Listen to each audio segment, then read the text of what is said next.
It feels a little weird. Hello, how's everyone doing? We are Nightmare Review. My name is Brandon. I'm Joe. This is Joe. And this is actually where we do most of our demoing. This is a little kind of makeshift studio. It's our headquarters, also known as my apartment. Yeah, this is Joe's apartment. It's just one of the rooms in his apartment. This is where we basically take our ideas and start demoing them out here. We picked out a few questions that you guys submitted. I know that it's been a long time and we've kind of been out of touch, and yeah, we picked a few questions that we liked and we're gonna answer them right now for you guys. So Sarah Parker, aka Sniper Moth, I like that one, asks, is it at Sniper Moth? At Sniper Okay. Moth. That's a good one. When all songs are out, will we be able to buy them as a single album? Will there be perks? We haven't quite figured that one out yet. Our intention has been to just continually release these as singles. I guess at a certain time, once we amass a bunch of them, potentially there's an opportunity for us to package them, but we haven't really thought about it, to be honest. We're just more focused on getting these songs done and out. Yeah, I think we have about a handful of songs that we're gonna just be releasing every month or so. In the meantime, but yeah, in the future, probably we'll be doing a product. Okay, Bill Pyle asks, any plans for a new tour and or new merch? So this tour question has come up quite a bit, so I think we'll just answer it once. And that's by simply, it's not necessarily a priority right now. Logistically, touring is not an easy thing to do. We have a lot of things to accomplish before we get back on the road, starting with some new music. So that's where our I think heads are the most important thing right now is to be getting out a bunch of new songs and get to a fresher place where it's actually makes sense to be playing shows. Yolyn Ramirez asks, who's responsible for the shoelace art photography? This is a two-parter, so we can answer that one first. I want to answer that one first. That photography, well, that actual art was done by my brother-in-law, who is a very talented artist who lives in Venice, in Italy, and we think it's beautiful. We could take this opportunity to say thank you. Thank you, Arthur. And the second part of that is, do you write about anything or anyone in particular, or is it just random scenarios people would find themselves in? I think it's pretty random. I don't find myself having a song that's ever really about one specific thing. I like to just incorporate all different areas that kind of just create this one feeling, if you will. I don't know. I wish I could answer that better, but it comes from Fair enough. It comes from a higher place, I think. So. So Joe Cochran asks, I'm wondering. Joe Cochran. Yeah. All right. I'm wondering how all the stuff you did during your hiatus will affect your music. Did you guys pick up some new influences that you think could show up in your songs from here on? There's a lot of really great new music out there. I think just in regards specifically to taking a break, there's certainly a freshness and an excitement in terms of approaching music and approaching songs. It's definitely it's the opposite of something forced. It's not something that we felt we needed to do. Obviously, we're inspired to do this. So I think prior to taking that break, we were kind of just in a mode of this is what we do, this is what we should be doing. And now it's definitely a fresh approach. And as you were saying, there's a lot of good new music out there. Yeah, I'm trying to think of just right off the bat. I mean, as far as like new music, I guess we can just say like some new music that we've been listening to. I actually, like, an interesting thing, like, when we used to tour a lot, I would never go to shows. Like, I would come home That's weird. Well, that's because you were at your show. Right. But I would never, like, going to see bands wasn't something I did often, and now in this past year, I think I've seen more live. I've been going to shows, I've been going to music festivals, and seeing a ton of new bands and experiencing and discovering a ton of new music.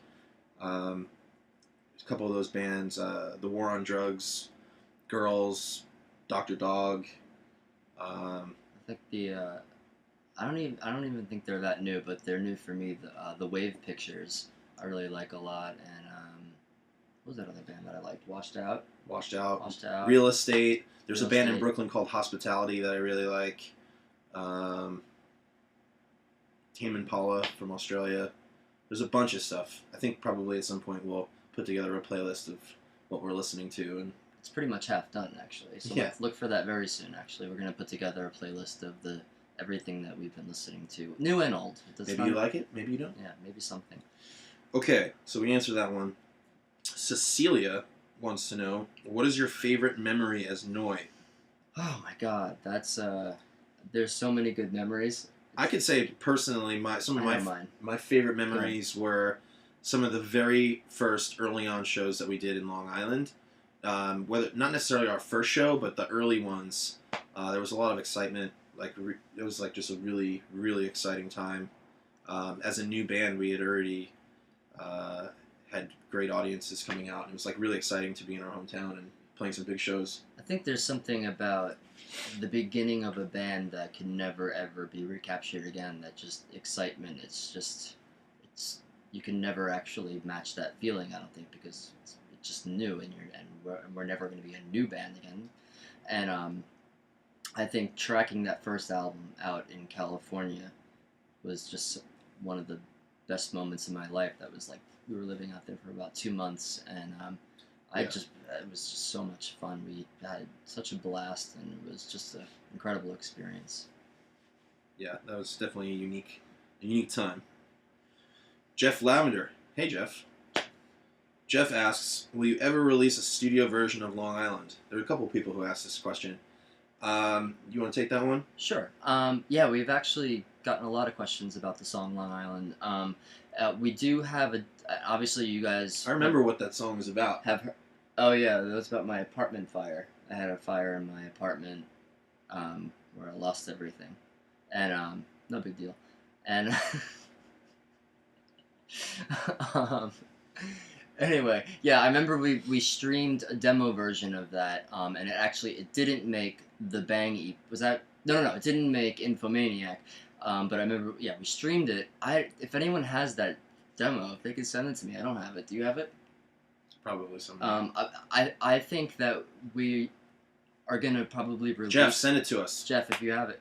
No, but I think we're starting to compile some B-sides. I think that we're gonna. Jeff, record it for us. Jeff, can you just cover it first, and we'll put our name on it. I want to kind of do a little group of B-sides that I want to start putting on the Bandcamp, because there are a lot of people who haven't heard a bunch of these B-sides and that we're very proud of. And I think Long Island's going to be one of those songs that will probably, it's probably going to be the demo version still, though. I don't think there's going to be a studio version of that song, to answer your question. I'm sorry that you never know. It took like 3 minutes to explain that there probably won't be a studio version. We might have to edit this down. But we'll release it. We're definitely editing this down. When you see the quick cuts, that's us fucking up over and over again. Sophie. Fred. How are you? We know Sophie. Do you have any plans to get a permanent drummer bassist? The second part, Joe, how do you do those harmonies? So the first part, how do you... Wait, what is it? No, not... Do you have plans to get a permanent drummer bassist? If you know any, let us know. No, it would be really great to have a permanent bassist and drummer. Right now, we're fortunate to have our friend Tim, who plays in Minerva Lions, who... Joe also plays in that band as well. He's been helping out on drums for us, and Joe's actually been playing the bass guitar on these. Actually, Joe's been playing the bass since the Bang EP, on everything since Bang. Yeah, it's just a matter of the right chemistry and the right musicianship. It's something that we're always... When the time comes. When the time comes. We only really need it to play shows. That's for shows, and kind of in the last question we answered the shows thing, so... How do you do those harmonies? Very carefully. Do you do this? Very precariously. Practice. How do you get to Carnegie Hall? Okay, moving right along. Matt Keane, what musical influences helped you come up with the most recent sounds? What's the current writing process like, as you don't have a permanent drummer and bassist? I think we just touched on that a little bit in terms of the two of us. It's been 9 years now that the two of us have been writing and producing music together, and that hasn't changed at all. I think for me, like, being born in 1981, I just imprinted in my brain is British new wave, pretty much. British music from the 80s, and I just can't get it. I just can't shake it off, and that's... I just can't get enough. And that's kind of just always been, for me, just the theme and the kind of music I write, I always just hear those kind of like British '80s tones. And I feel like that's kind of always stuck with everything we've done. It's always kind of been a common ground, and I also feel like the Beatles were that way too. And that's because when our parents listened to Beatles growing up, and Joe's parents too, and just that's just something that kind of always stuck. All right, we have one last question. This is a good one. We're saving this one for last. Not really, but it's a good one. It's like is it a 5-part? James asks, well, first he says, I really like the idea of rapid-fire instant gratification releases of the new material, but he has so many questions. How do you guys think this will affect listeners' perception of the new songs? How is the value of each individual song changed by virtue of being heard initially as a single entity? I think that there's a couple ways of answering this question. One, it's nothing new. The Beatles were releasing singles. The Rolling Stones were releasing singles. If you look back, that's actually pretty common that songs were released one at a time. They would record a song, they would put it out. The full length was actually extremely uncommon, right? At that time, some people just made some singles, literally, and that was it. We're able to focus. We're able to put all of our energy and attention into one song at a time, and therefore we ensure that the quality is good and it comes out to our liking. And at the same time, when you put out a mass of music on one single date, there's an opportunity for a lot of people to miss that. And then this way, in doing it one at a time, we are able to keep people looking forward to new things, and we're able to introduce new music over the course of time.